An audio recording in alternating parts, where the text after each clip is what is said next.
The final update, the election day, is here.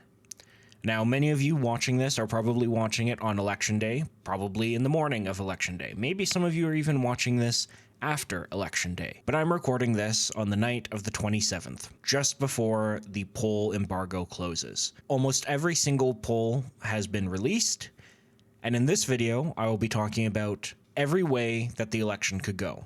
Conservative majority, conservative minority, liberal minority, and liberal majority. All of them are technically possible, just varying levels of more likely. And I'll explain how each one of them is possible. But before we get into that, I want you to look at this graph. This is a graph showing the liberals and the conservatives, or the liberals and the progressive conservatives, back when they were the progressive conservatives, vote share total combined. This election is projected to be the biggest two-horse race since 1984, or before that, 1958. And that means we could get some very strange results, because most of the modeling that we see today is based off of these last 20 or so years. And as you can see, it's been pretty consistent. This is a very big jump, and that is exactly why there's a lot of possibilities come Monday night. So let's get into it. Normally, I just use 338 Canada to show the averages, but I'm going to be using 338 Canada and Polywave on top of just the actual poll results themselves. Now, why am I doing this? Now, the reason I'm doing this is because the aggregate of the popular vote projection is basically the same across any website that you will see. It will have the liberals at about 42 to 43 and the conservatives at about 39. That's really not changing on the aggregates, because aggregating numbers gives you the same number no matter what aggregate you choose. But the seat model changes dramatically. And the reason I'm starting with 338 Canada first is because this is the scenario it would take to get a liberal majority. It's pretty simple. As you can see by the ridings, the Liberals essentially sweep all of Canada except for Alberta and Saskatchewan. Now, how likely is this? I don't think extremely likely that they do all of this, but there is a good chance of it happening. There always is the possibility that the polls are correct, and historically speaking, the polls are correct. The reason that I say this is unlikely is because of the demographic shifts that we have. And I'm going to give you an example. This is a poll done specifically of Chinese Canadians in BC. There is a pretty substantial shift in the demographics. If you want a more concrete example, you can look at the BC 2024 election. That was a high turnout election with big demographic swings, which is why the Conservative Party of BC almost won the election despite losing the popular vote. The demographic shifts like this means that seat maps like this are not easy to predict. In fact, they're almost crapshoots.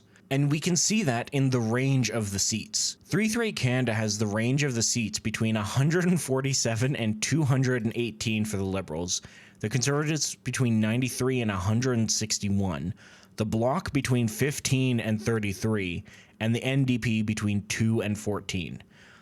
That is a lot of uncertainty, and that is because of the demographics. But like I said, this is the liberal majority. Essentially, for a liberal majority, the polls are 100% correct, and everything that you can see on every Googleable seat map, except for Polywave, will show this. It'll show a liberal majority. But how could it not be a liberal majority? What if it was a liberal minority?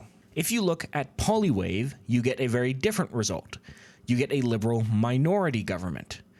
In this case, it would actually be enough to be propped up by the NDP because they would have 12 seats. But as you can see, the percentage of the vote is really not that different. Essentially, the model that Polywave has concluded with is that the Conservatives are closer in Ontario in terms of seat count than any other model. Now, why are they saying that? That has to do with vote efficiency. If you are not aware of what vote efficiency is, if you have 3 ridings, a blue team and a red team in each of the ridings. In one riding, the blue team wins 100% of the vote.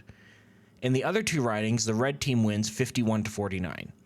But on the aggregate, the blue team looks like it's won the popular vote by a landslide, yet they've lost the seat count 2 to 1. This is why the Conservatives, who have won the last 2 elections by popular vote, have lost the seat count, because they've run up the numbers in Alberta and Saskatchewan. In some Alberta and Saskatchewan numbers, they get communist levels of support where it's like 80%. So what Polywave is essentially predicting is that the Liberals are running up communist level numbers due to the NDP's collapse in downtown Toronto. Seats that would never go blue in a million years, seats that were going red during 2011, those kinds of seats, which are extremely safe, them racking up the vote Liberal there doesn't really change anything. And so if you take the Ontario averages, which are 48.3 to 41.6, and you just attribute that to a seat model, it's probably going to fail you. So for a Liberal minority, like Polywave is saying, the polls have to be within a margin of error. And this is what the margin of error looks like on the provincial averages. The numbers that you see on top of the graphs are all of the averages.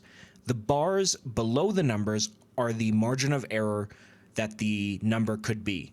So, for example, Atlantic Canada typically has very small sample sizes, which means that their margins of error are quite big. And the same thing is true in the prairies, where the Conservatives stretch from the low 60s to the high 30s. And so, in order to get a Liberal minority from the polling numbers that we have, the margins of error have to be very slight. They really don't have to change much.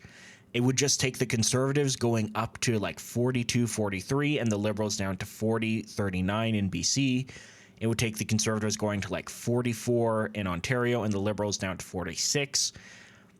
It really wouldn't take much to cause a Liberal minority government within margin of error movements. So that's the Liberal minority and majority scenarios. What about the Conservative minority and majority scenarios? Well, the minority scenario is pretty similar to the Liberal minority scenario. The Conservatives can get a minority government within the margin of error of the polling. Like, it doesn't have to be an extreme polling error in order to get a Liberal minority government. Instead of the numbers that I gave you before for a Liberal minority, just make them slightly better across the Atlantic provinces, Ontario, the prairies, and BC, and now you get a Conservative minority government. Now, it would be a very unstable government, very likely backed up by the Bloc, but you could get it. And an example of this would be 33 Canada's simulator.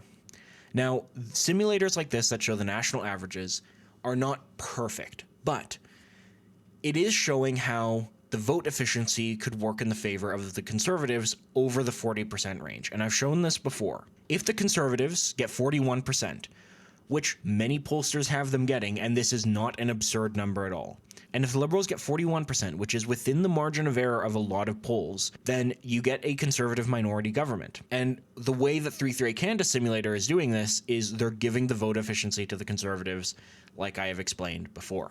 And finally, the Conservative majority. How does that happen? In order to get a Conservative majority, the polls have to be straight up wrong.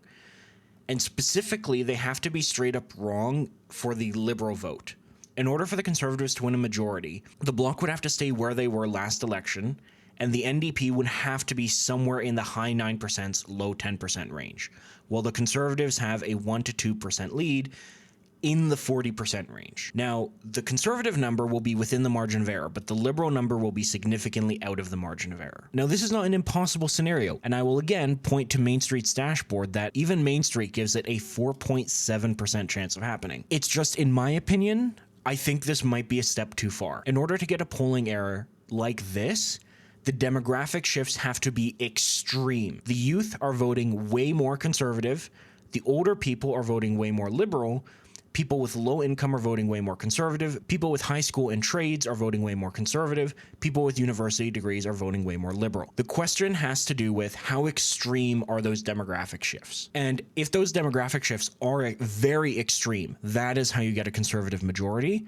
I just don't think they're very extreme. I think they are moderate, and a moderate change in those demographics will give you a Liberal or a Conservative minority government, which is what I think is most likely to happen. Now, in my opinion, what is the most likely scenario? This on your screen is what I believe is the most likely scenario. The Liberals and the Conservatives are within MOE. The Liberals are slightly lower than their polling average. The Conservatives are slightly above their polling average. And the Bloc doesn't have a great night, but the NDP collapse is real. This is what I think is likely to happen, but I wouldn't be shocked at all if we got a Conservative minority or a Liberal majority. But I think all of the signs are pointing to this is what we're getting. Now, I want to end this video on one final topic, and that is herding. Herding is when a bunch of pollsters at the end of a campaign release polls and almost all of them are within margin of error of each other. That is not supposed to happen with random sample sizes.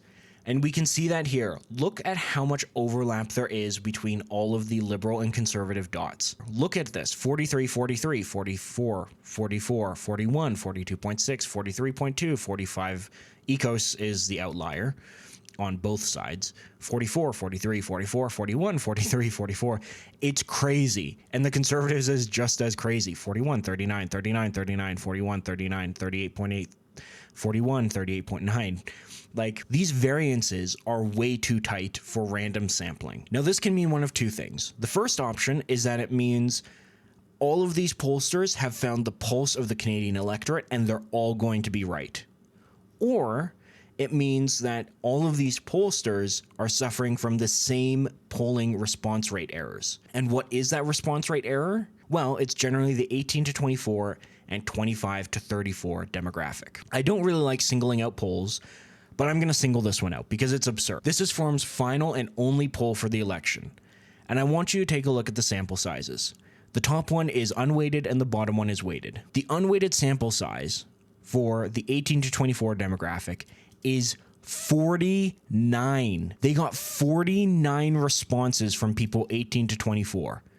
They got 99 responses from people 25 to 34. In comparison, the people 65 plus, they got 472 responses. And while not all of the pollsters have this extreme of a deficiency in capturing a vote, they do still have the same problem.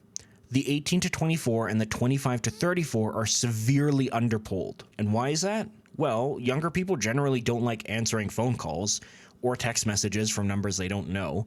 And there are fewer young people who have the time in their day to sit through and do polling on an app or a website. Meanwhile, the older people, mostly the boomers, who are already retired, they have all the time in the world to do these polls. Why not do them? They have nothing else to do. That is where the response bias errors, I think, are occurring and why we're seeing the herding. And again, I want to stress, not all of the polling companies are seeing that big of an extreme response bias, but they are still seeing poor response rates among those demographics. And that is why, in my opinion, we're seeing this herding. And so I want to turn to amateur polling. This is a poll done between the Great Bagel and Brian, I'm going to mispronounce his last name, Brian Burgett. I can't pronounce his name. They have run an online poll that they shared primarily through Twitter. Now, they are still properly weighted, so it's not like you're getting a whole bunch of conservative bias. They're weighting by past vote.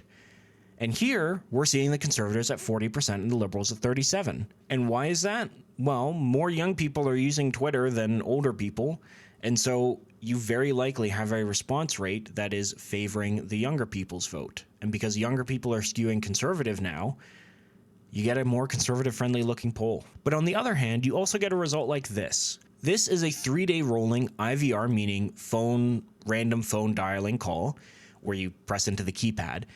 And in Ontario, they're seeing 46% conservative, 44% liberal. That would be damn close to a conservative majority, very likely, due to the vote efficiency. And in Atlantic Canada, they're seeing 40% for the conservatives and 46% for the liberals. Now, very importantly, these numbers, while they might seem crazy in comparison to the other polls, they are within the margin of error of the polling averages regionally. So is this amateur polling seeing the most extreme margin of error samples? Maybe. It is an example and one of the only examples, these two that I have here, of polls not hurting. Every other poll has heard it. And so that is it for this election. Thank you all for watching my coverage. If you've watched this far, thank you very much. I hope you've enjoyed the election coverage that I've done. I really, really wish I didn't have to do all of this election coverage because I wish firearms were not political, but they are. And the last video you will see on this election will be an election result video. Now, I will say the election result video will go up once a call has been made from a sufficient number of news sources. So we probably won't have the final vote tally or the final seat count, but we should know what kind of government we're getting, and I will go from there. I'll talk about what it means and primarily speak about the firearms community because that is what this YouTube channel is. So again, thank you very much for watching this video and all of the other election coverage. I hope you've enjoyed, hope you might have learned something, and have a good day.